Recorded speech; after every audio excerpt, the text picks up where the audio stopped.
Thanks so much, and thanks for coming tonight. The title of my book, My Long Trip Home, has two meanings.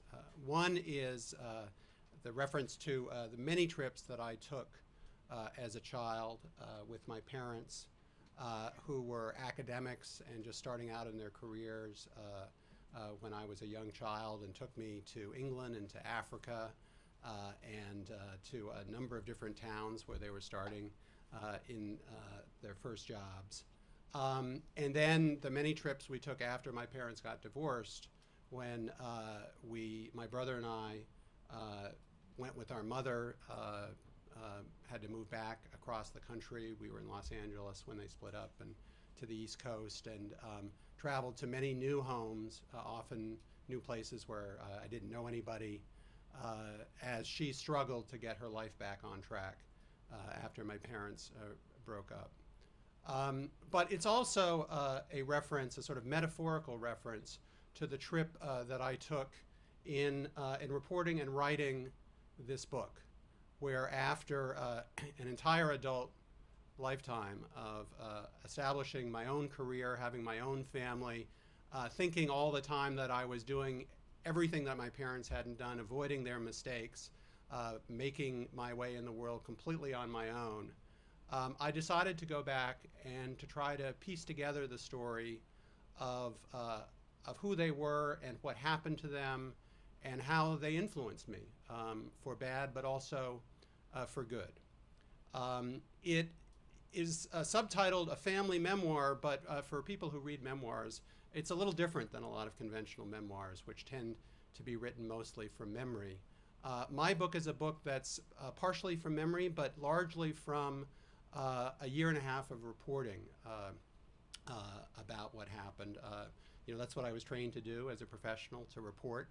And after trying to write for a couple of weeks just from memory, I decided that I really needed to report the story, and that's what I did.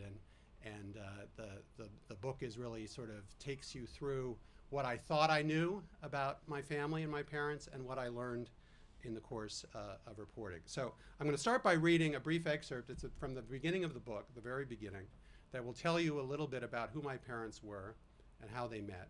And then I'll talk a little bit about what happened afterwards.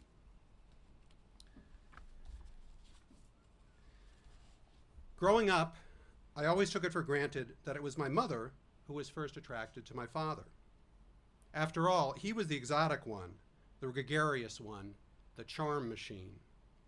She was the shy one, the one who stuttered so badly as a child that her parents sent her away to be treated by doctors in Paris, and who still got self-conscious when she couldn't get her words out quickly. But when I went back and investigated, it turned out that it was the other way around. He became obsessed with her. She had noticed him around campus, of course. As one of the few black students at Swarthmore College in the mid-1950s, he was hard to miss. She had heard him perform once or twice. He played the guitar and sang folk songs. For a while, he earned pocket money by recording radio commercials. And later, she would hear one of his jingles playing on the air and feel a shiver of pride when the announcer said that if the young man with that voice ever turned professional, he would give him a contract. But that was news to me too, since I have no memories of my father singing. They met in his junior year thanks to a play. Jean Tace was a French instructor in her 4th year of teaching at Swarthmore. She was also the faculty advisor for the French club, and she decided that it would be fun to help the students put on a production in the original. She chose a satirical one-act play by Jean Giraudoux called Supplément au Voyage de Cook, that recounts the fanciful story of Captain Cook's arrival in the tropics. To direct, she enlisted Michael de Laszlo, a junior from England who had taken one of her classes as a freshman. They cast most of the parts, but didn't have anyone to play Chief Uturu, the tribal leader who greets the explorers. De Laszlo said he knew someone who had the perfect look for the part, his roommate, Syl Whitaker. The only hitch was that he didn't speak French. When he agreed to take on the role, she had to coach him so that he could learn his lines and speak with a convincing accent. They met before rehearsals and several times in her apartment in a dorm called Roberts, where she oversaw French Hall, a suite of rooms for students who wanted to speak the language and attend her weekly teas. She was impressed by how quickly he learned and by what a good mimic he was. They laughed at the part where the chief, to show hospitality, offers his daughters to the flustered, repressed Englishman. She noticed how his cheeks dimpled when he smiled, and how the worry lines in his forehead creased when he was making a serious point. In all, there was no mistaking how handsome he was, particularly when he put on his grass skirt costume for rehearsals and bared his dark, muscular chest. But she was startled the night of the wrap party, which she threw at Roberts, when they were talking in a corner of her crowded apartment, and all of a sudden, he kissed her. She pulled back, looking confused. "I thought you wanted me to do that," he said. "The other day, when you touched my arm, I thought it was a signal." "I'm sorry," she said. "That's just something I have the habit of doing when I'm talking to people." He must have seen her blushing, since her skin was fair and freckled and framed by black hair that she wore Jean Seberg style in a short bob. But her diffidence didn't deter him.